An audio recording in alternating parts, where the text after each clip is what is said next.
Welcome to another episode of This Little Light of Mine. We're glad you're here. You will be encouraged and hopefully inspired to let your light shine right where you are.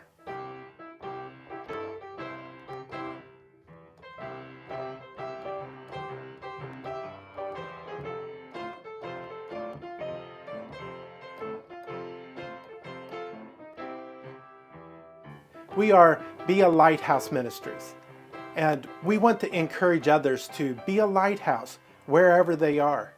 If today's episode touches your heart, reach out to them and let them know you're praying for them. Make sure you subscribe to this channel so that you don't miss any upcoming videos of mission and missionary stories. Who knows? Maybe God will call you to start a ministry and you will be in our next video.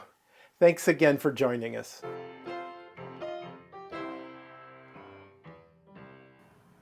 Okay, we're on with Joel Wegener. Good morning, Joel, or afternoon, I guess it is. Good afternoon, Duncan. Okay, seems like our audio video stuff is working since we had some difficulty there. So we will jump right in. Joel, I was really wanting to talk to you today about a ministry that you're doing, and you know, part of our mission is to help others or to inspire others or to share stories with others about different ministries. And I really want to hear about this radio program that you have, and I believe you call it your radio pastor.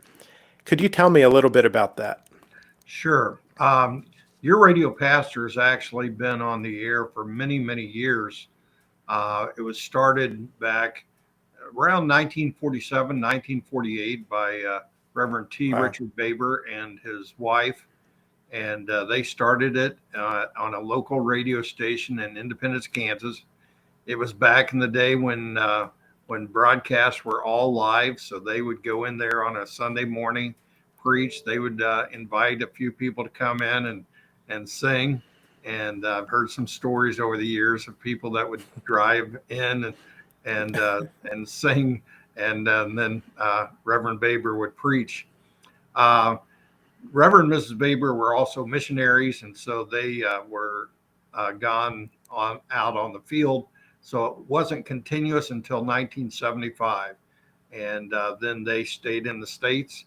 And so since 1975, every week there has been a Your Radio Pastor broadcast aired somewhere. Wow, that is amazing. That's a lot of broadcast. Yes, it is. And I have a question. Who does this program really minister to? Who is your target audience? Well, primarily because of the history with Reverend Baber and his wife.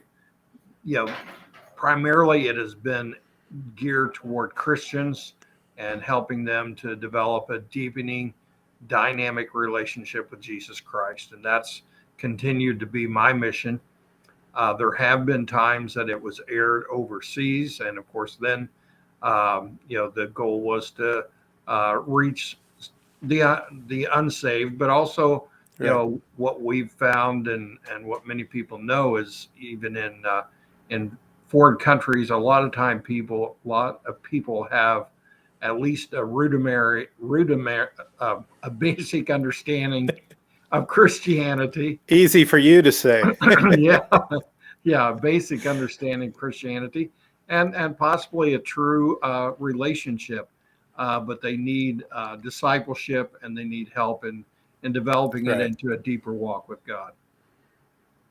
Right. And I might add too, I seen a light come on behind you. You're in your office. I interrupted you right in the middle of your work day. So we will just keep that in mind. I'm sure the viewers are okay with that. So do you have any stories? And I know it broadcasts in Africa and different places, but also here in the U.S. Do you have maybe even one story that you could share with us where you feel like the program has made an impact? Well, it is currently being aired. In fact, when Reverend and Mrs. Baber had it. They were in Missouri in the St. Louis market, so they were on a radio station there, and we've continued there. There's listeners from when they were there, had it on the air, that continue. And I Wow. also spent a big chunk of my adult life there, working in a public school setting, and so I still have friends there. And there have been a few occasions by Facebook or other ways that I've found out that former students or their parents, family members in that community tune in, and that's a real blessing to Wow. me. And I feel like they uh, definitely are being exposed to a message that normally they wouldn't hear. Uh, and so that's Wow. been good. Often I hear from people that listen on their way to church or before they go to church on Sunday morning, and certain messages stand out to them. I remember Right.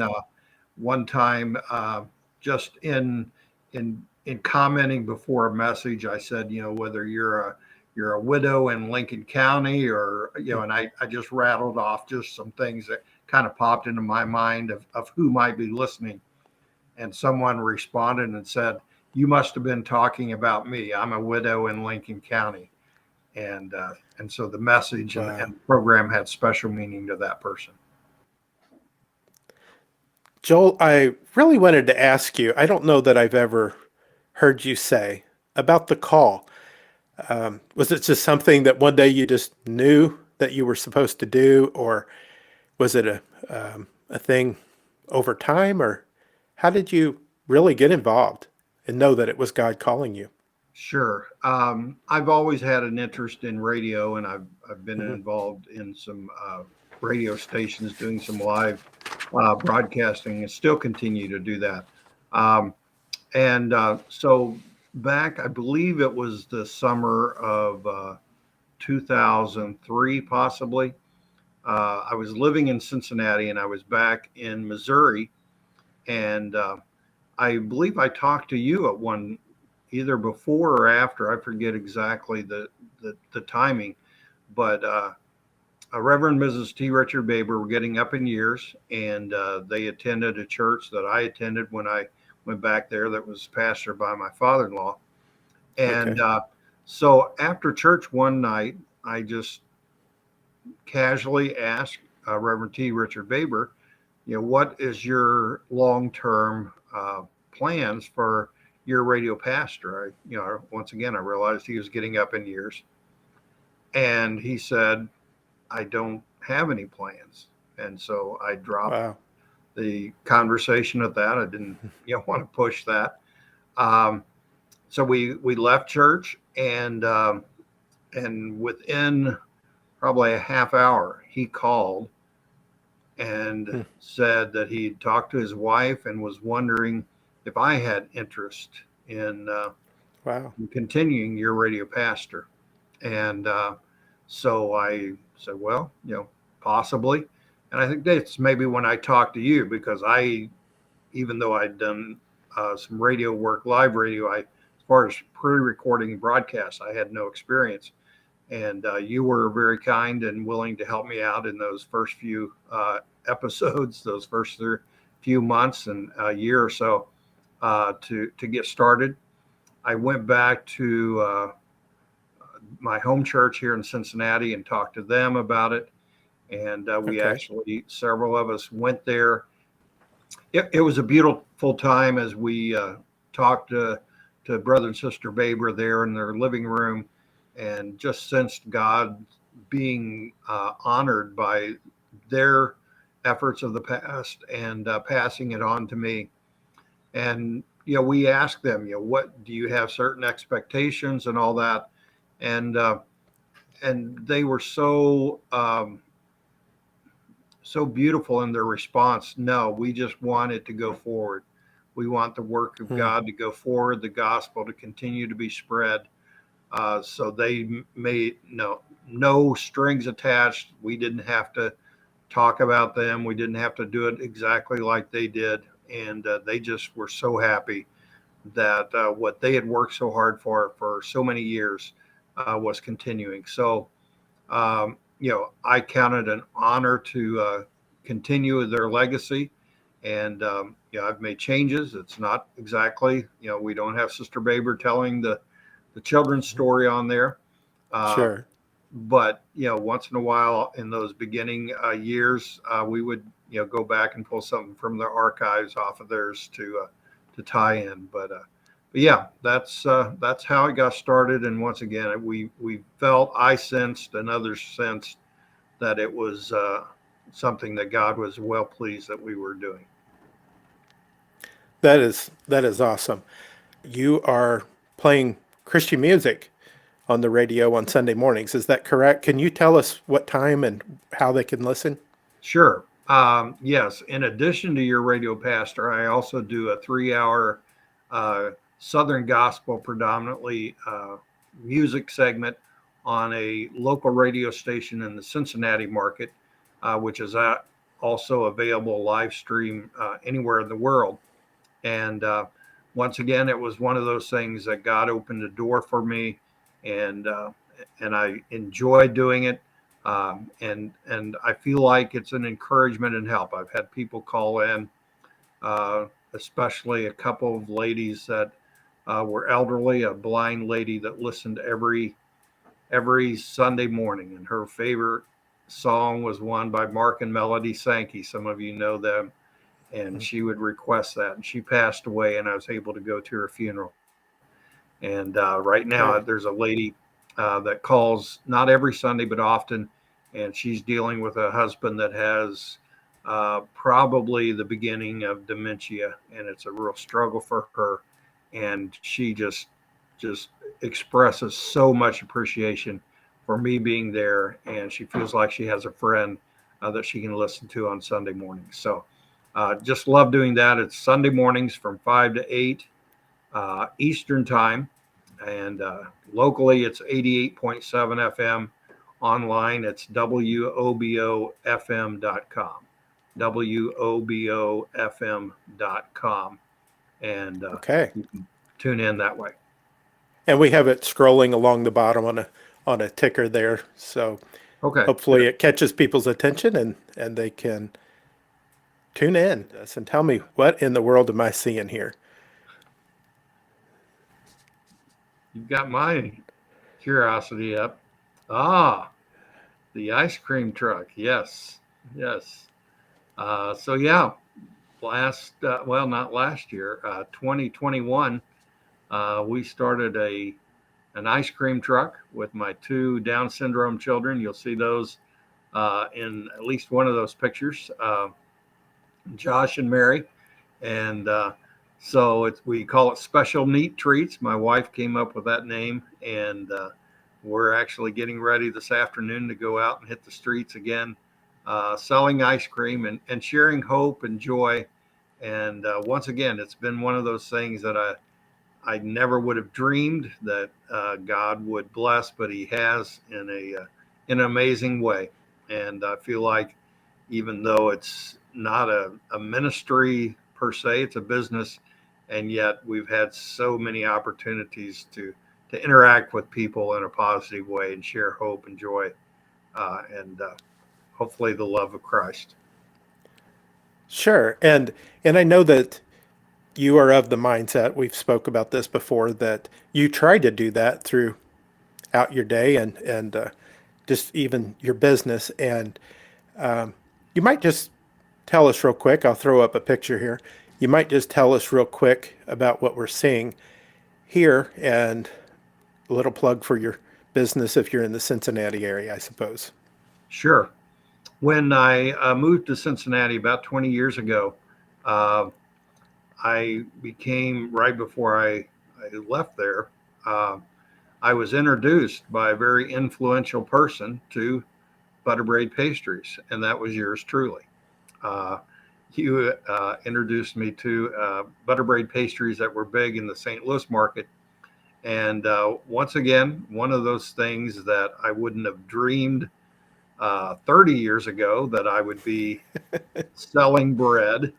Uh, and it's more than that. But Eating bread, but maybe not selling. yes, yeah, definitely Yeah. that. But anyway, so when I moved to Cincinnati, I taught at Christian school, and then I did part-time of marketing the butter braid pastries as a fundraising product to schools, churches, and daycares. And God has tremendously blessed that, and have tried to run that business in a way that honors God. And He has definitely honored us in that.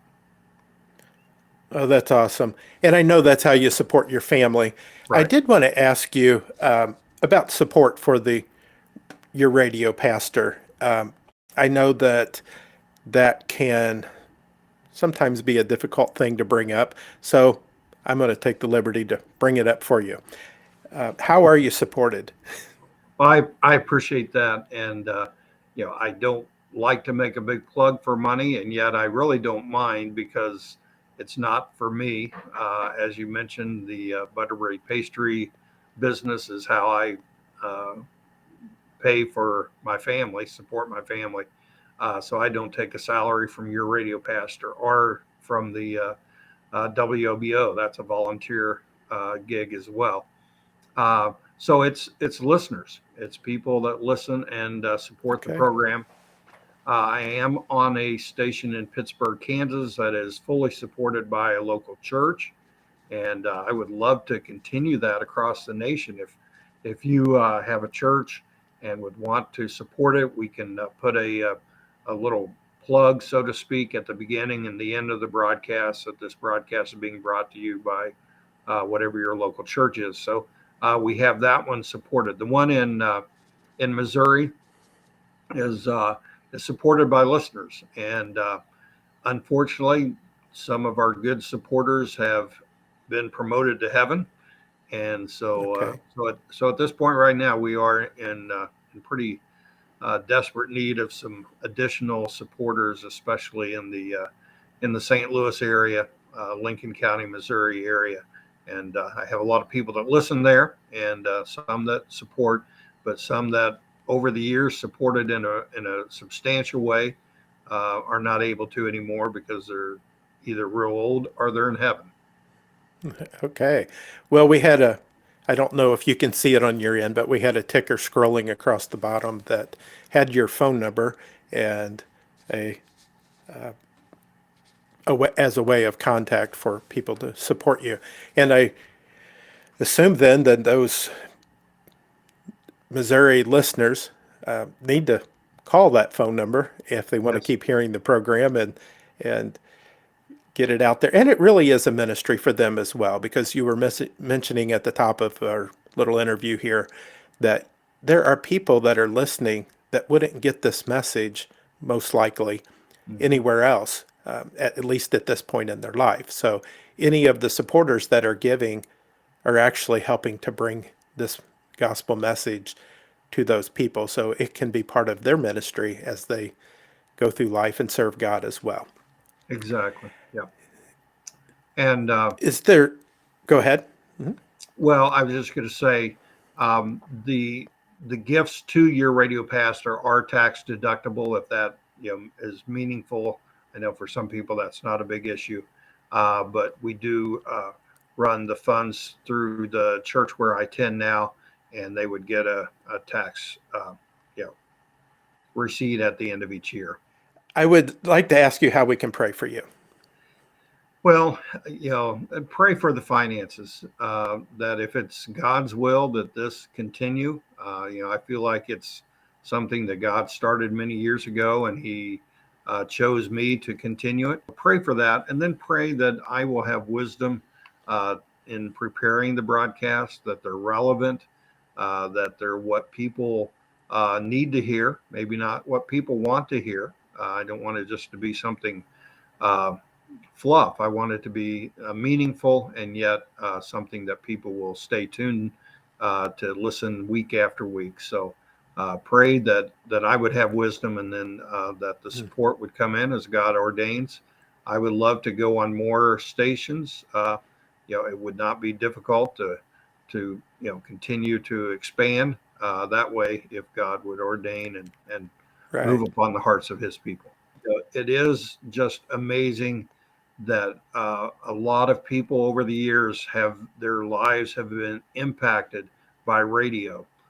There is a congressman in Washington D.C. right now that got saved by listening to a radio broadcast pulled off to the side of the road and prayed. It wasn't my broadcast, but there Wow. are just so many people that over the years, people in prison, people in a lot of places have heard the gospel and have been saved or been encouraged, and their lives have been changed through radio. So I know with technology, there's a lot of other things, but there's still a need for the gospel to be shared on radio, and local radio stations are great because many people just tune in. The local one Right. I'm here people say it's on 24/7. I just have it on.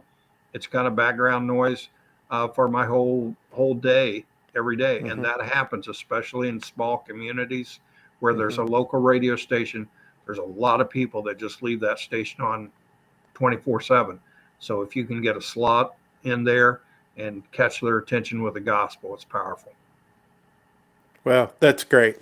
Well, we probably ought to wrap things up, and I appreciate your time today, and I hope that the viewers respond well, of course, and we'll be praying to that end.